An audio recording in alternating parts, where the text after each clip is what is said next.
I should start paying attention instead of chatty Cathy. And we're getting ready. Oh, let's see here. Share away.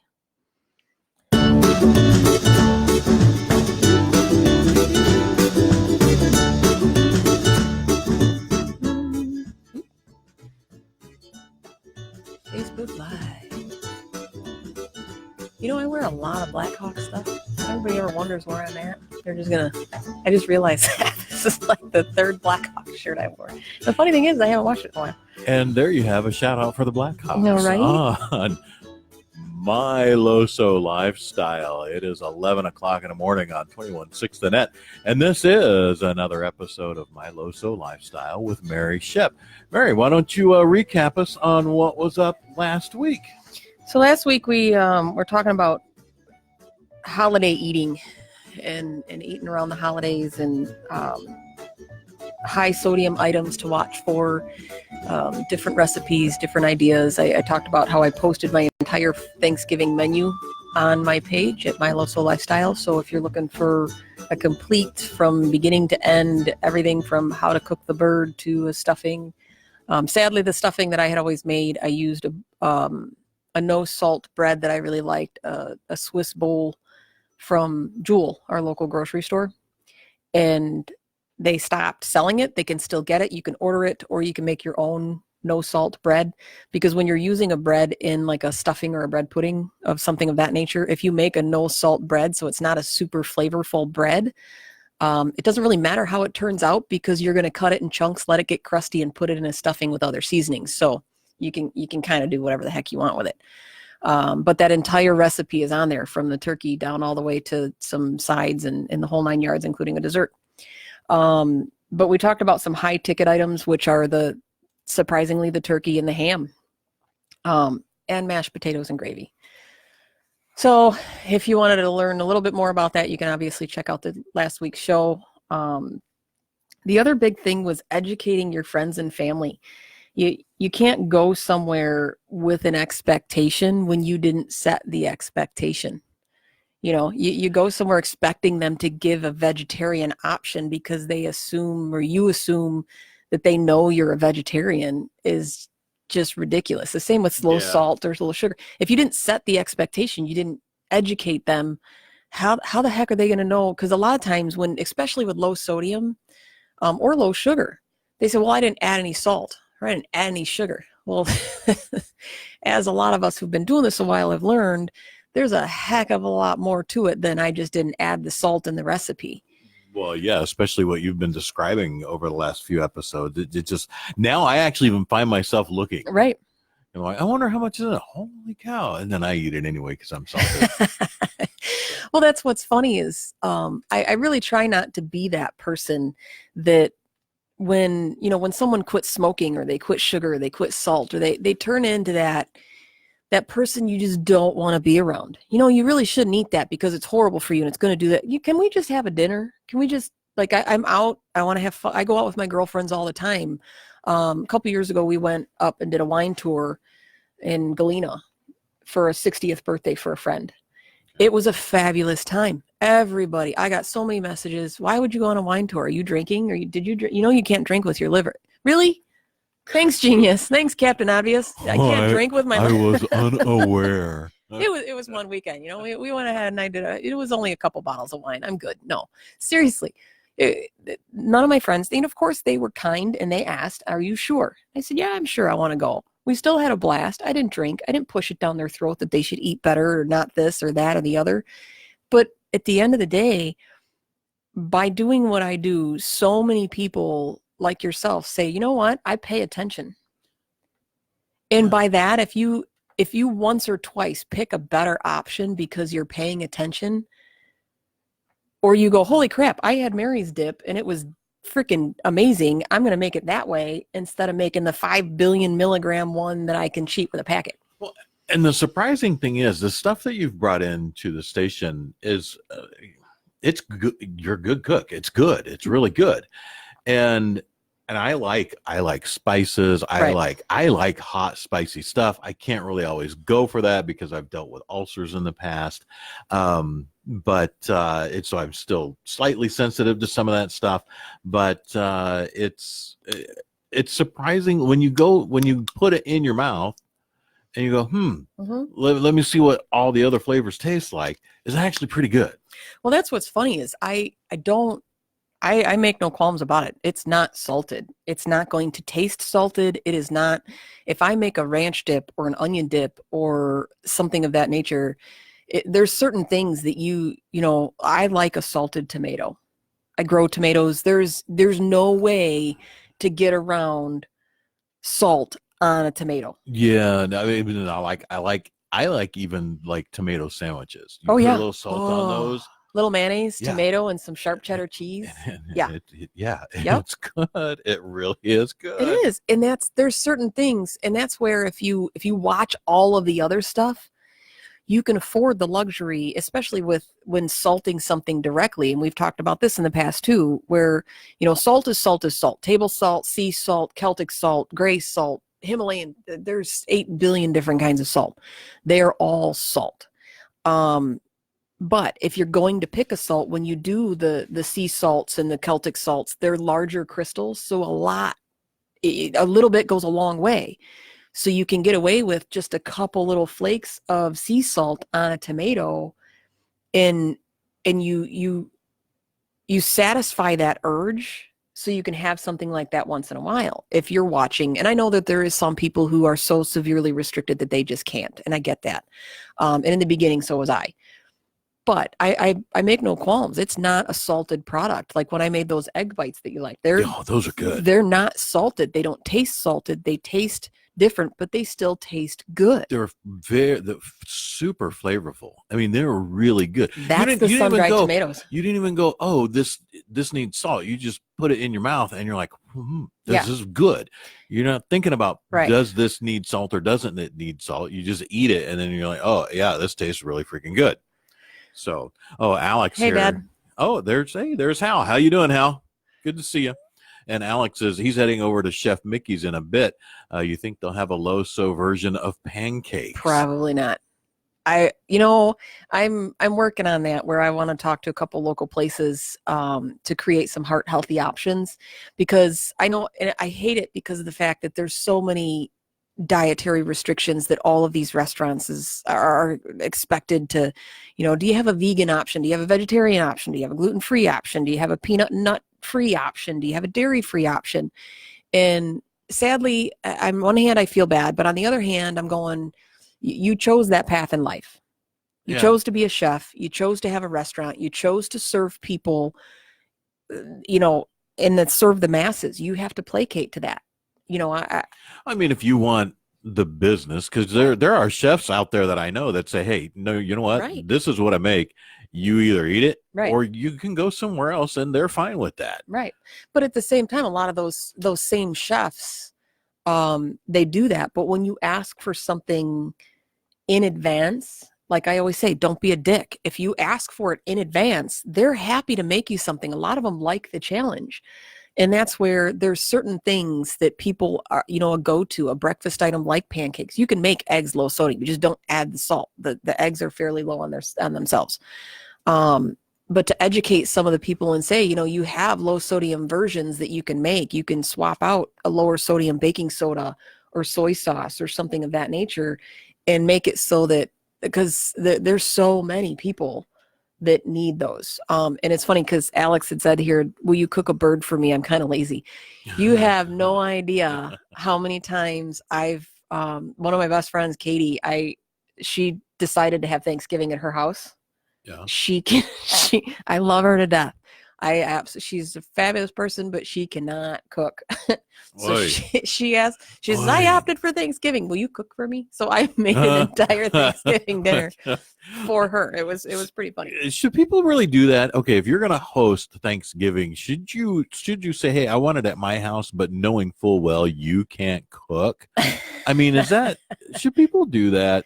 Well, I mean that's so totally off topic. I'm sorry. But we were kind of sort of very on topic. But because we were talking about Thanksgiving meal from last week. Well, but yeah, that's sorry. she's got a beautiful house to entertain in. She's got a perfect house for Thanksgiving. She's got a beautiful kitchen.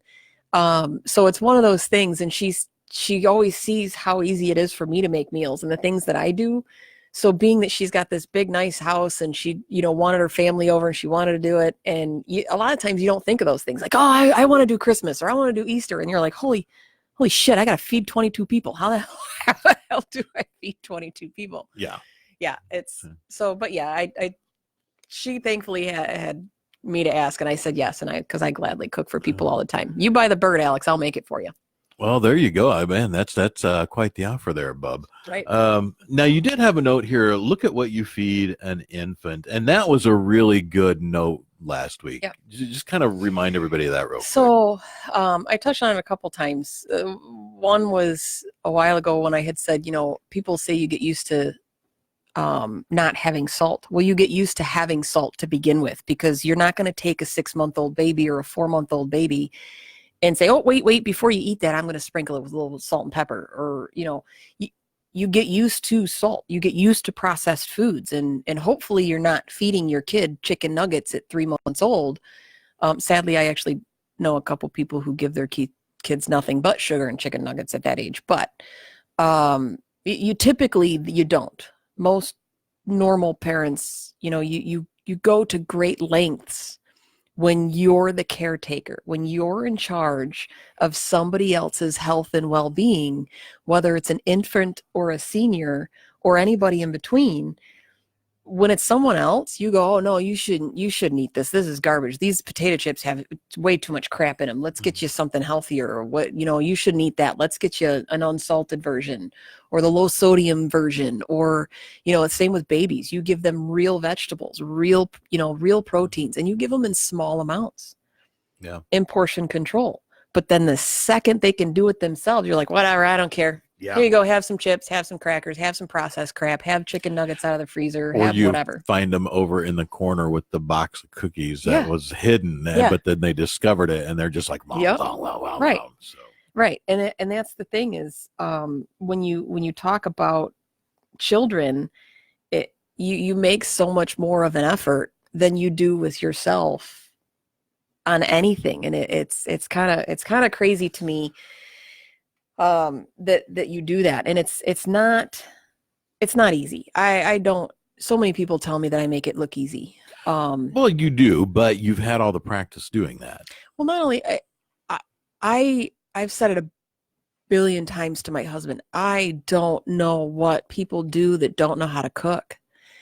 People who spend their entire life that all they've ever done is, Subway, McDonald's, Burger King, Taco Bell, all of these things. There's a whole canned and box style section in the grocery store. Right. So, coming again. I mean, that's how I used to eat before I met my wife, because I was on my own relatively young.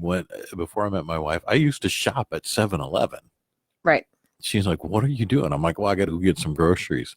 And I'm going down to, she's like, this is 7-Eleven. I'm like, yeah, because if I can microwave it or crack it out of a can, that's how I ate at that point in time. And it's terrifying to me. But I mean, every time I think about that and I go, I started with at least a knowledge of cooking in a background. So I could cook. I could at least, I had a base to go off of, where so many people don't. They've never made anything, and they are those proverbial people that don't know how to boil water. And now all of a sudden you're told you can't eat anything. So I'm not saying it's easy, but at the same time, I give no sympathy whatsoever. If you're going to piss and moan because you feel like crap and because you this, that, and the other, and you ate bad and you did it, when you're your own undoing, then I don't care. If you're making the effort, so if you're eating TV dinners because you found something that's low sodium, or you're eating processed foods that's low sodium, but then you try and make a thing. Like I started with pizza sauce, and we just picked one thing. I'm like, I got to find a starting ground to start on, because at first I wanted, like, how do I revamp every recipe I've ever made? 30 years with a recipe. That's a huge mountain. Or if you've never cooked, how do I start? Where do I begin? Pick one thing, pick a sandwich, pick a dip, pick something.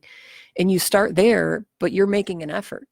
So then I give all the concessions in the world. At least you're making that effort. Someone who's overweight and the doctor says you got to work out. It's like if you're at least walking around the block, you got to do something. You're making at least a little bit of a change. And so, even for me, I do some things too, because I sit all the time. I sit in the car, I sit at home, I sit here, I sit. I'm real good at sitting. So when I'm out and about and running errands, whatever, I'll park at the other end of a parking lot and take the walk to the thing.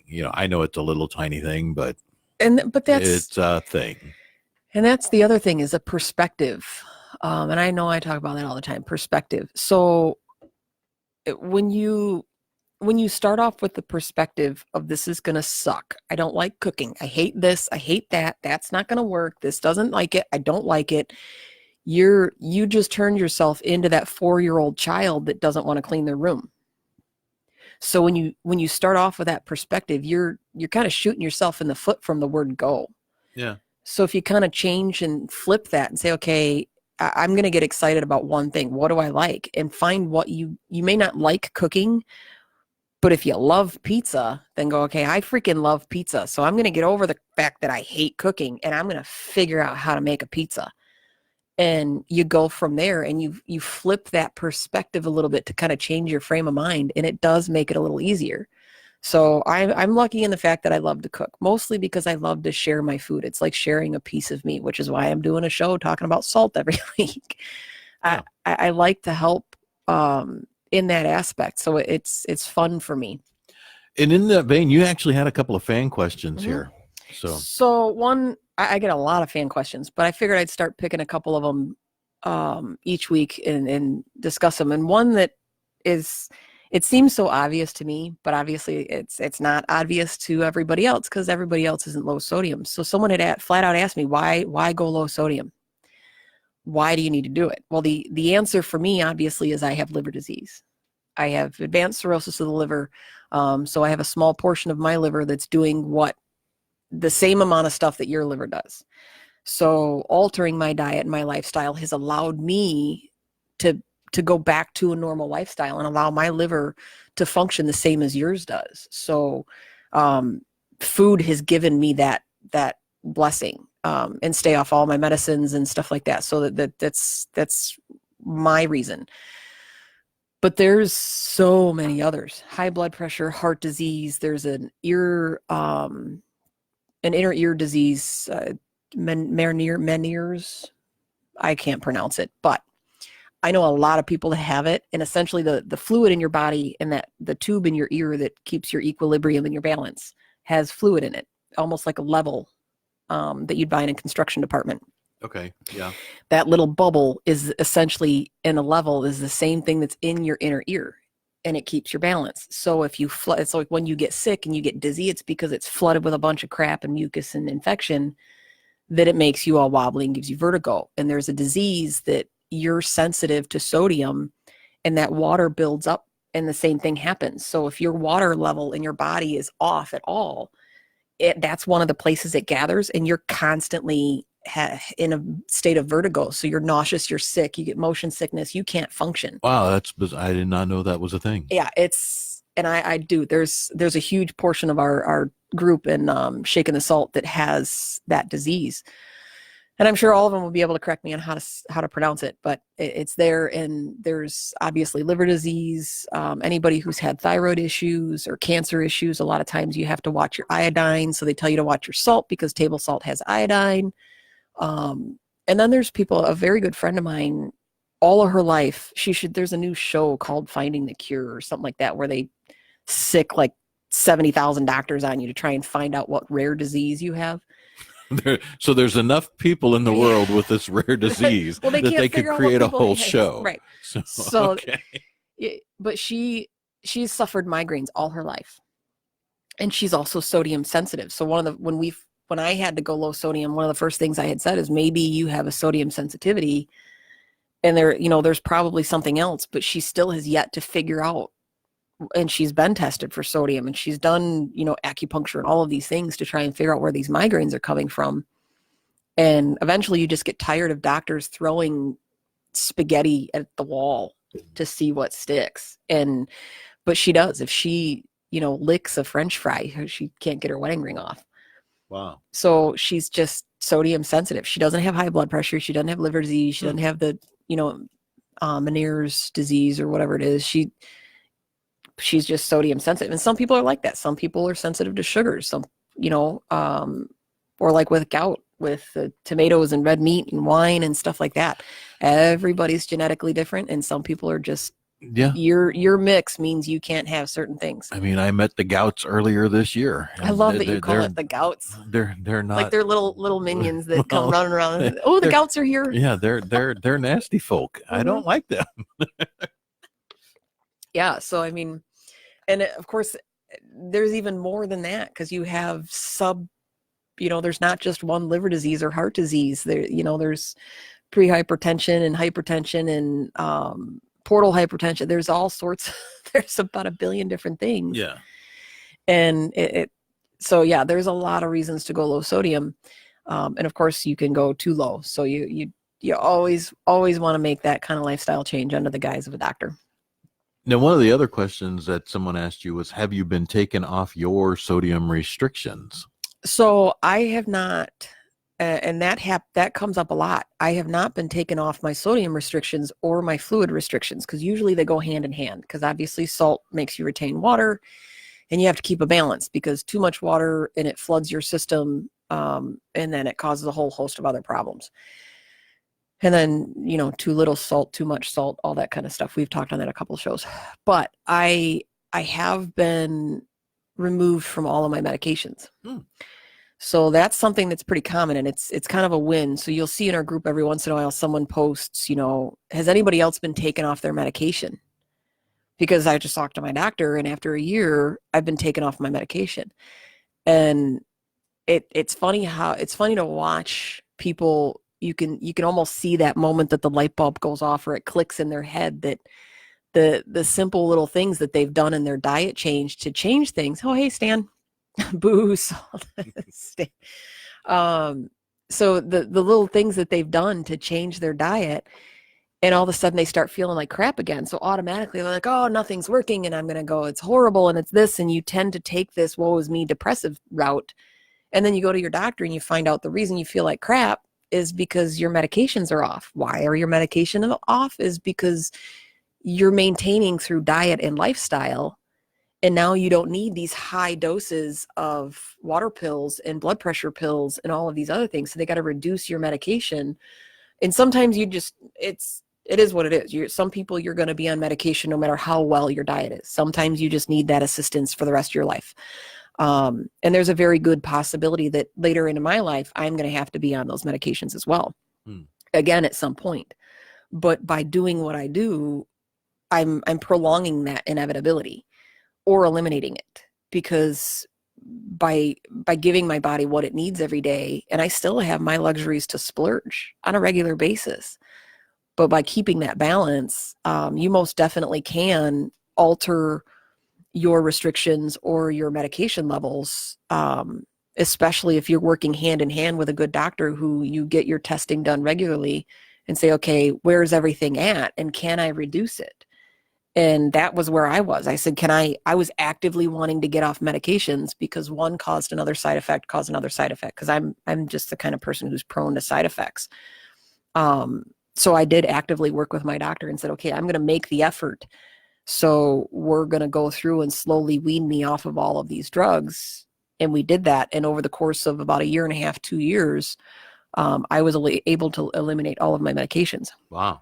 So now the only thing I take on occasion is iron, because it's one of those things where, not to overshare, but as a woman, there's every once in a while I need more iron. It's the same with pregnant ladies, that we just naturally need more of it sometimes, and I just can't get enough of it dietarily, because I'm not going to eat 60,000 pounds of iron is spinach. what carries oxygen in your blood to the brain. Right. And I actually take supplements for that. So, It is it's, very, yeah. very, very important. So, well, let's get on Ooh. to today's topic is actually here, dips, sides, and potlucks. Mm-hmm. So stuff with dip.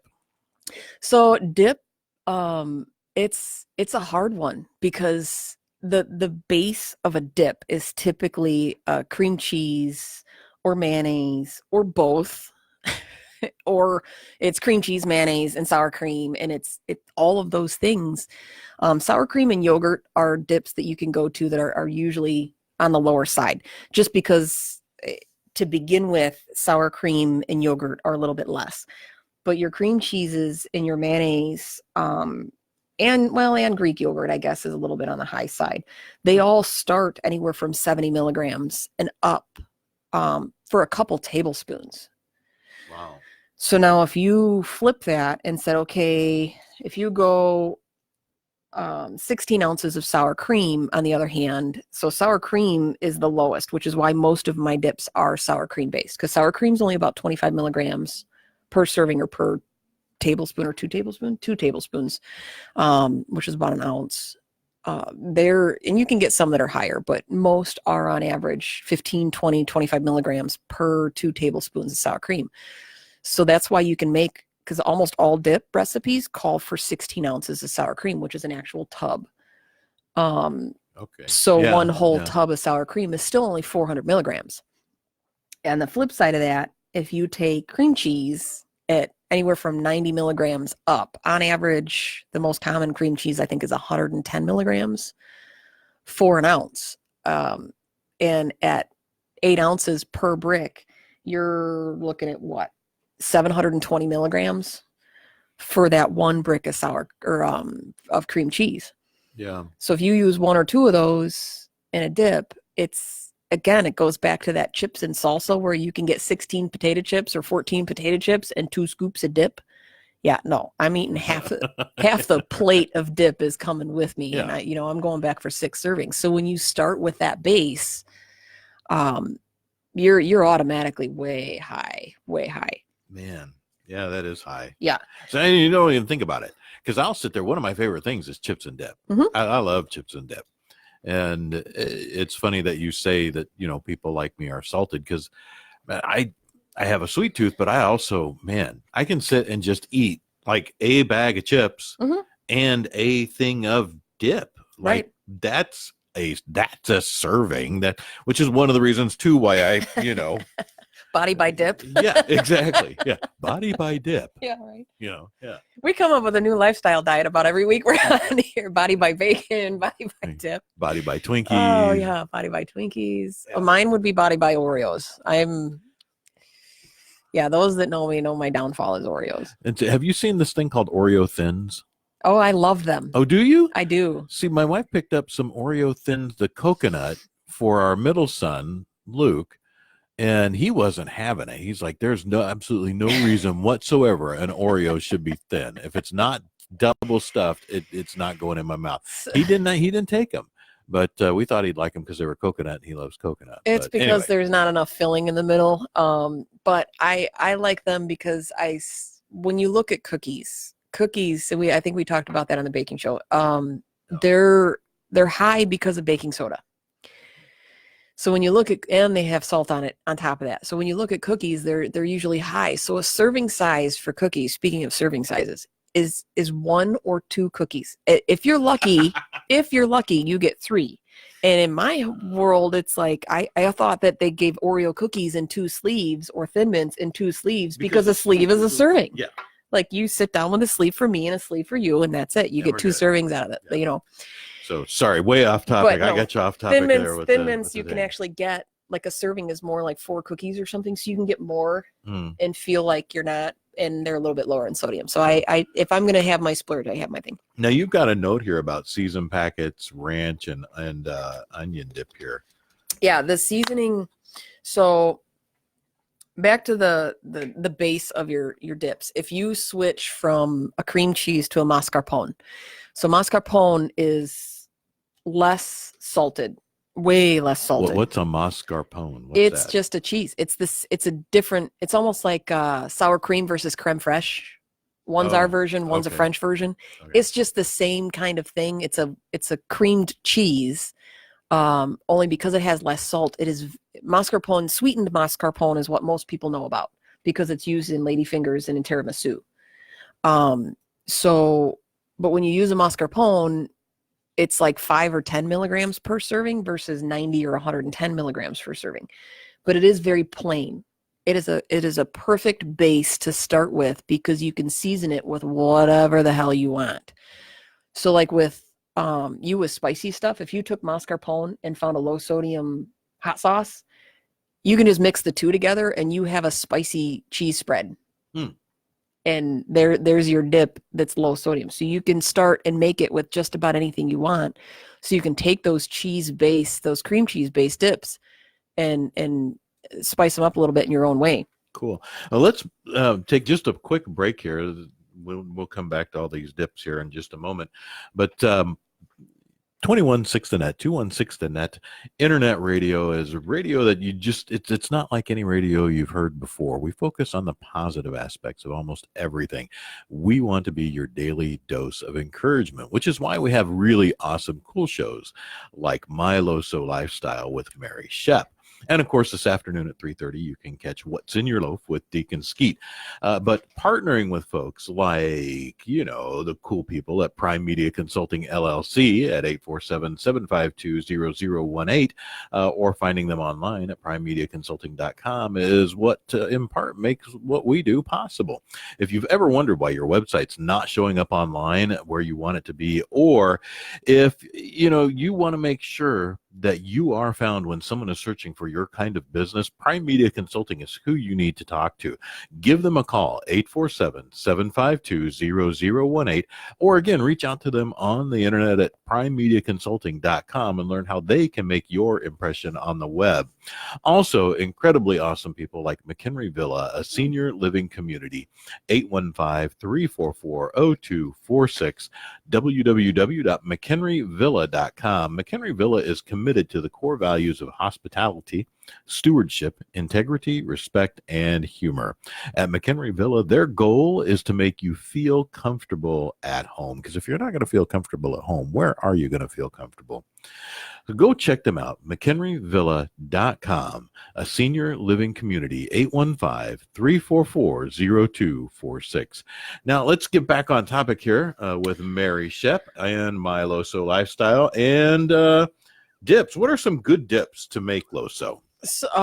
Any sour cream dip. Sour cream dips are easy to modify because the sour cream itself tends to be lower in sodium. So you're starting with a lower base versus a cream cheese. And a lot of cream cheese dips and stuff like that, you can switch to a sour cream and still make them really good. So sour cream tends to be something that's a little slower or lower. And we were talking just a second ago about the seasoning packets. Mm-hmm. So the most common ones are ranch and the onion soup. Yeah, the French onion soup packet thing that you dump into a tub of sour cream and you go stir, stir, stir, and then you grab a bag of chips and eat it all. Right. And so those packets, ranch has gotten better over the years. So they're even still a ranch seasoned packet is over 2,000 milligrams per packet.